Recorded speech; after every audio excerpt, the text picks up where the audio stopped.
They are the conduit for stronger communities, bringing together people and the resources to help them.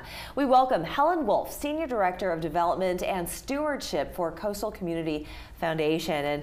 And so donors, they come to you and they say, I've got this money, I want you to help me spend it, essentially, but to put it into communities. How exactly does the foundation work? Yeah, well, Coastal Community Foundation exists to unite people and invest resources so that everyone can have a pathway to success. And so we work with individual donors who may know exactly who they want to give to, or we work with donors who have no idea, they care about education, and so they come to the Community Foundation and we help connect them to organizations doing great work in their community.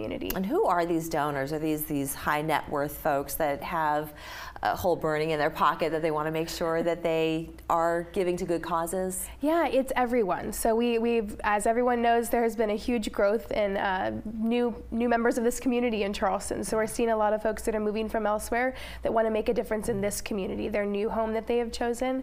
And so we're seeing a lot of fund holders that come to us and say, we're going all in. We want to do something here, tell us what's happening. But we also work with $5 donors. We have some incredible funds that are focused on specific areas like the Dorchester County Fund, Giving Back to Berkeley County.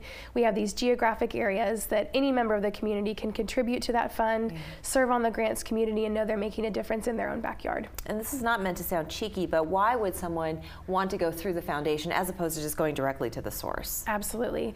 So CCF has incredible vetting processes for these nonprofits, so you can be assured that any donation that you make to the Community Foundation is going to a verified 501c3 nonprofit, that we do site visits for all of our competitive grant programs, and so we are making sure that it's maximum impact going into the community. Let's talk numbers for a moment. So exactly how much money are we talking about? How many donors are we talking about on an annual basis, whether we're talking 2022 or this year?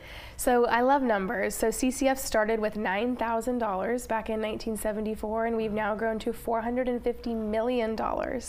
So we started with that one individual donor, and we now have 1,000 different funds that we manage. And on a given year, we have anywhere between 2,500 and 3,000 individuals that choose to give to the foundation. Okay, all right. Now you say anything from $5 to $5 million is accepted, but there's a difference of those who want to start either a fund or an endowment, and we tend to hear that word when it's related to education, the arts, an endowment fund. So what exactly is it, and what's the threshold? Absolutely. So all of our funds start at $25,000 to create your own endowment fund.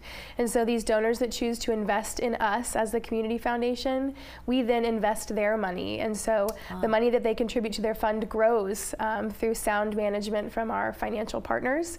And so the money that is in their fund and that they're able to give to the community grows exponentially over time. Well, don't a lot of these people, especially when you're talking about high net worth folks, they have their own financial planners. So do you work with them as well? Do they have a say? Absolutely. We do work really hand in hand with financial planners and estate planners to make sure that we're looking at the comprehensive picture. Financial planners in particular see them every single year. Estate planners maybe every 3 or 4 years, or a big life event. So we love to work hand in hand with them to make sure that we're maximizing what's best for their client, and that we can make sure that they're making a difference in the way that's important and valuable to them. And is there any criteria that you need to have in order to be, say, a 501c3, a nonprofit organization, to partner up with you in order to help maybe funnel some more money in their direction? You said the key, 501c3. So all of the contributions that come to the foundation go out to 501c3 nonprofits.